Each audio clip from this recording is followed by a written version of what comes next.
आप सभी को अंतर्राष्ट्रीय योग दिवस की हार्दिक शुभकामनाएं। दर्शकों, ऐसा माना जाता है कि जब से सभ्यता शुरू हुई है तभी से योग किया जा रहा है। योग के विज्ञान की उत्पत्ति हजारों साल पहले हुई थी। पहले धर्मों या आस्था के जन्म लेने से योग विद्या में शिव को पहले योगी या आदि योगी तथा पहले गुरु या आदि गुरु के रूप में माना जाता है। नमस्कार, स्वागत है आप सभी का आपके अपने चैनल में जिसका नाम है उत्तराखंड हेरिटेज मीडिया। लेकिन आगे बढ़ने से पहले यदि अभी तक आपने हमारे चैनल को सब्सक्राइब नहीं किया है तो हमारे चैनल को जरूर सब्सक्राइब कर लें और लेटेस्ट अपडेट्स पाने के लिए बेल आइकन दबाना ना भूलें। दर्शकों, कई हजार वर्ष पहले हिमालय में कांति सरोवर झील के तटों पर आदि योगी ने अपने प्रबुद्ध ज्ञान को अपने प्रसिद्ध सप्तऋषि को प्रदान किया था। सप्तऋषियों ने योग के इस ताकतवर विज्ञान को एशिया, मध्य पूर्व, उत्तरी अफ्रीका एवं दक्षिण अमेरिका सहित विश्व के भिन्न भिन्न भागों में पहुंचाया। रोचक बात यह है कि आधुनिक विद्वानों ने पूरी दुनिया में प्राचीन संस्कृतियों के बीच पाए गए घनिष्ठ समानांतर को नोट किया है। भारत में ही योग ने अपने सबसे पूर्ण अभिव्यक्ति प्राप्त की। अगस्त नामक सप्तऋषि, जिन्होंने पूरे भारतीय उपमहाद्वीप का दौरा किया, उन्होंने योगिक तरीके से जीवन जीने के इर्द गिर्द इस संस्कृति को गढ़ा। योग करते हुए पितरों के साथ सिंधु सरस्वती घाटी सभ्यता के अनेक जीवाश्म अवशेष एवं मोहरें भारत में योग की मौजूदगी का संकेत देती हैं। यही नहीं दर्शकों, देवी माँ की मूर्तियों की मोहरें लैंगिक प्रतीक तंत्र योग का सुझाव देते हैं। लोक परंपराओं, सिंधु घाटी सभ्यता, वैदिक एवं उपनिषद की विरासत, बौद्ध एवं जैन परंपराओं, दर्शनों, महाभारत एवं रामायण नामक महाकाव्यों, शैवों, वैष्णवों की आस्तिक परंपराओं एवं तांत्रिक परंपराओं में योग की मौजूदगी है।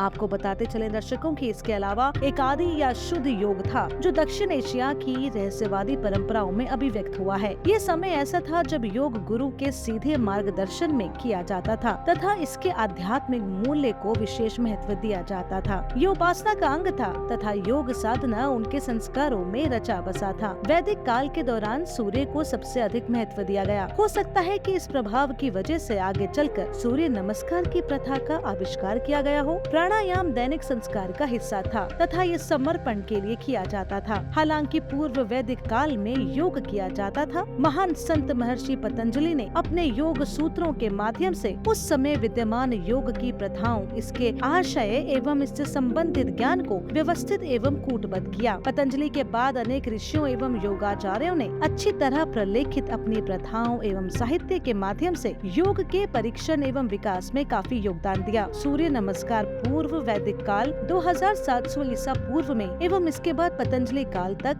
योग की मौजूदगी के ऐतिहासिक साक्ष्य देखे गए। मुख्य स्रोत जिनसे हम इस अवधि के दौरान योग की प्रथाओं तथा संबंधित साहित्य के बारे में सूचना प्राप्त करते हैं, हमारे 4 वेद, 18 उपनिषद, स्मृतियों, बौद्ध धर्म, जैन धर्म, पाणिनि, महाकाव्यों के उपदेशों, पुराणों आदि में उपलब्ध है। अनंतिम रूप से 500 ईसा पूर्व 800 ईस्वी सन के बीच की अवधि तक श्रेष्ठ अवधि के रूप में माना जाता है, जिसे योग के इतिहास एवं विकास में सबसे उर्वर एवं महत्वपूर्ण अवधि के रूप में भी माना जाता है। दर्शकों, इस अवधि के दौरान योग सूत्रों एवं भागवत गीता आदि पर व्यास के टीकाएं अस्तित्व में आई। इस अवधि को मुख्य रूप से भारत के 2 महान धार्मिक उपदेशकों महावीर एवं बुद्ध को समर्पित किया जा सकता है। महावीर द्वारा 5 महान व्रतों, 5 महाव्रतों एवं बुद्ध द्वारा अष्टमग्गा या 8 पथ की संकल्पना को योग साधना की शुरुआती प्रकृति के रूप में माना जा सकता है। दर्शकों, हमें भागवत गीता में इसका अधिक स्पष्ट स्पष्टीकरण प्राप्त होता है, जिसमें ज्ञान योग, भक्ति योग और कर्म योग की संकल्पना को विस्तार से प्रस्तुत किया गया है। 3 प्रकार के ये योग आज भी मानव की बुद्धिमत्ता के सर्वोच्च उदाहरण है तथा आज भी गीता में प्रदर्शित विधियों का अनुसरण करके लोगों को शांति मिलती है। पतंजलि के योग सूत्र में न केवल योग के विभिन्न घटक है, अपितु मुख्य रूप से इसकी पहचान योग के 8 मार्गों से होती है। व्यास द्वारा योग सूत्र पर बहुत महत्वपूर्ण टीका भी लिखी गई। इसी अवधि के दौरान मन को महत्व दिया गया तथा योग साधना के माध्यम से स्पष्ट से बताया गया कि संभाव का अनुभव करने के लिए मन एवं शरीर दोनों को